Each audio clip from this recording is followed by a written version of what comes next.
अस्सलामुअलैकुम students. Lecture number 6 में conversion of NFA to DFA discuss किया जाएगा। उसके जो बेसिक स्टेप्स हैं हम उसको पहले कवर कर लें। हमारे पास इसमें एक नई स्टेट लेट की जाएगी जिसका नाम हम Q प्राइम रखेंगे और इस Q प्राइम की जो वैल्यू होगी वो Q1 Q2 का प्रोडक्ट हो सकता है, Q1 Q2 Q3 का प्रोडक्ट हो सकता है। यानी हमारे पास जो NFA में पुरानी स्टेट होंगी उसको छोड़कर जो नई स्टेट आएगी हम उनका नाम Q प्राइम रखेंगे। एग्जाम्पल में आपको ये चीज़ें डिस्कस हो जाएंगी डिटेल से, मैं दोबारा इन स्टेप पे आऊँगा। उसके बाद जब हम Q प्राइम लेट कर लेंगे हम उसको क्या करेंगे, Q0 के बाद स्टार्ट करेंगे। हमारा जो इनिशियल स्टेट वाला पोर्शन होगा वो Q0 ही होगा। उसके बाद हम Q प्राइम स्टेट ऐड करते जाएंगे। Q प्राइम स्टेट के साथ इधर लिखा हुआ है कि जितने भी पॉसिबल सेट ऑफ स्टेट्स हैं, यानी आपके पास इनपुट A में वो किस किस स्टेट पे जाता है, हमने सारे उसके जो सेट ऑफ स्टेट के ऑप्शन हैं वो सारे चेक करने हैं for input A, input B या इनपुट 0 या इनपुट 1। इसके बाद जो हम फाइनल स्टेट में जो भी जो NFA में जो फाइनल स्टेट होगी वो वाला पोर्शन जिस न्यू स्टेट में पाया जाएगा हम उस स्टेट को फाइनल स्टेट का नाम देंगे। हमारे पास कोई न्यू स्टेट आती है, अगर उसमें फाइनल स्टेट ऐड है तो हम उसको क्या बोल देंगे कि वो DFA की फाइनल स्टेट है और फाइनल स्टेट एक से ज़्यादा भी हो सकती हैं। अब हम चलते हैं एग्जाम्पल में। एग्जाम्पल में हमारे पास एक गिवन NFA है जिसको हमने क्या करना है, DFA में बदलना है। ये मैं इसका स्टेज टेबल आपके सामने डिस्कस करता हूँ। हमारे पास डिस्कस किया गया है कि Q0 एक स्टेट है जो कि इनिशियल स्टेट है। अगर हम इसको A इनपुट देते हैं तो वो Q0 पे रहती है, और अगर हम इसको B इनपुट देते हैं वो Q0 पे भी रहती है और Q1 पे भी रहती है। लिहाजा हम नई स्टेट लिख लेंगे Q0 और Q1। अब हमारे पास ये एक न्यू स्टेट होगी, Q0 Q1 हमारे पास एक न्यू स्टेट होगी। हम इसको आगे DFA में इस्तेमाल करेंगे। इसके बाद Q1 स्टेट पे देखें, Q1 में A के केस में आप कहीं नहीं जा सकते, लेकिन B के केस में आप Q2 पे जा सकते हो। तो जिस केस में आप नहीं जा सकते वहाँ पे मैंने लाइन लगा दी है।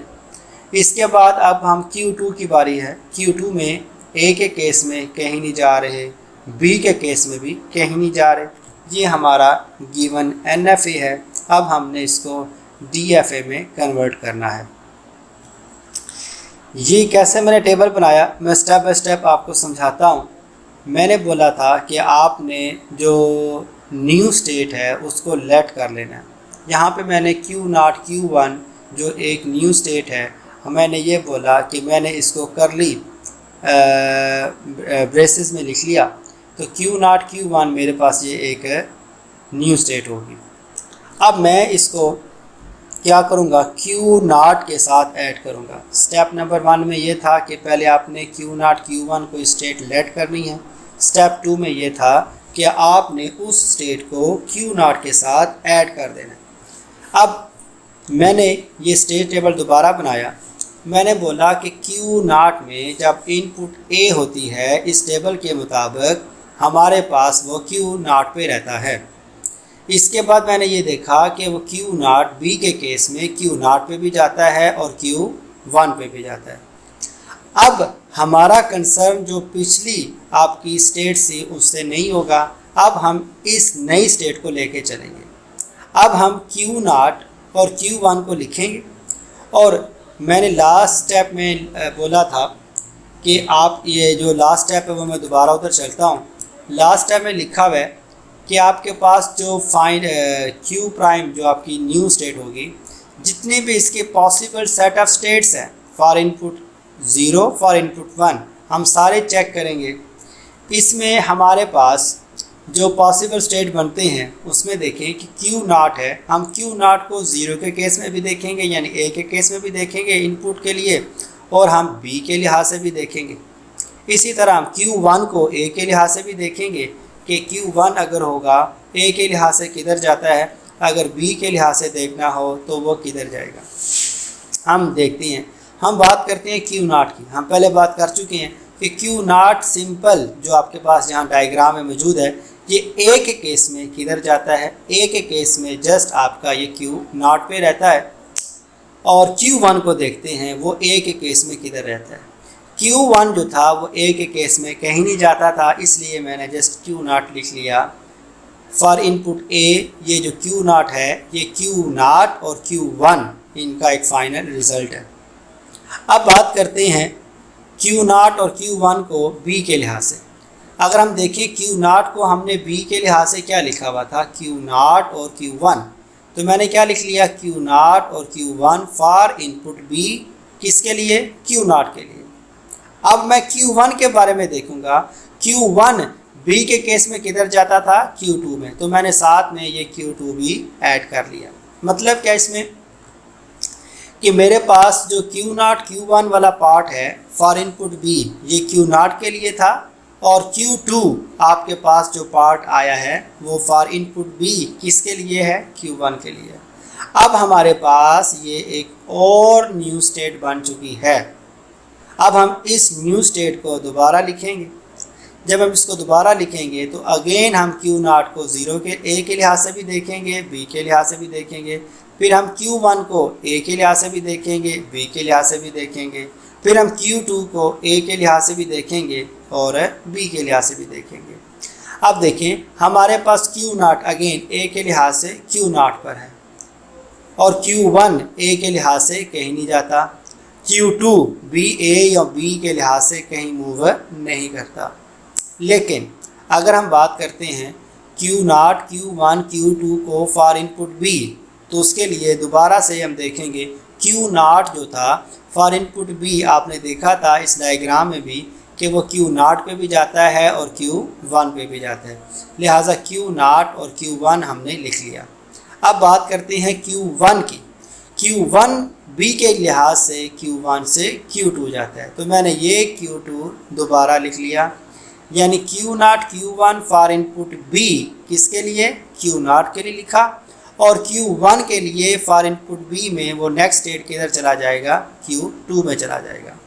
अब बारी है Q2 की कि Q2 फॉर इनपुट बी किस स्टेट पे जाता है, तो इस डायग्राम में देख सकते हैं Q2 जो आपका है वो बी के केस में या ए के केस में कहीं मूव नहीं करता, लिहाजा अब हमारी कोई नई स्टेट नहीं बन रही। यहीं पे हम क्या कर देंगे, स्टॉप कर देंगे। अब हम इस ट्रांजिशन टेबल से हम DFA की मशीन बनाएंगे। नेक्स्ट स्लाइड में मैंने ये टेबल दोबारा रख दिया। अब मैं इसके लिहाज से स्टेट इसकी डायग्राम बनाऊंगा, और वो मेरी जो डायग्राम होगी वो DFA वाली होगी। फर्स्ट ऑफ ऑल मुझे क्या चाहिए, एक इनिशियल स्टेट चाहिए Q0, ये मेरे पास इनिशियल स्टेट है Q0। अगर मेरे पास Q0 Q1 ये दूसरी स्टेट मैंने बना ली, इसके अलावा Q0 Q1 Q2 मैंने तीसरी स्टेट बना ली। अब मेरी ये नई स्टेट है जो कि DFA का पार्ट है। अब इधर मैंने टेबल में लिखा हुआ है कि अगर मैं A इनपुट देता हूँ, A इनपुट में मैं किधर मूव करूँगा, Q0 की तरफ, तो A के केस में मैंने Q0 की तरफ मूव किया। और अगर मैं B देता हूँ तो B के केस में मैं किधर मूव कर रहा हूँ, Q0 से Q0 और Q1, ये नेक्स्ट स्टेट है। इसके बाद अब मेरी जो अगली पोजीशन है वो Q0 और Q1 है, जो मैं इस टेबल के इस रो में आ गया हूँ। अगर मैं इसको देता हूँ इनपुट A, तो ये किधर जाएगा, इनपुट A के केस में ये दोबारा Q0 पे जाएगा। और अगर मैं इसको B इनपुट देता हूँ तो B के केस में ये new state Q0 Q1 Q2 पे चला जाएगा। अब हमारे पास जो तीसरा स्टेप है वो Q0 Q1 Q2 का है।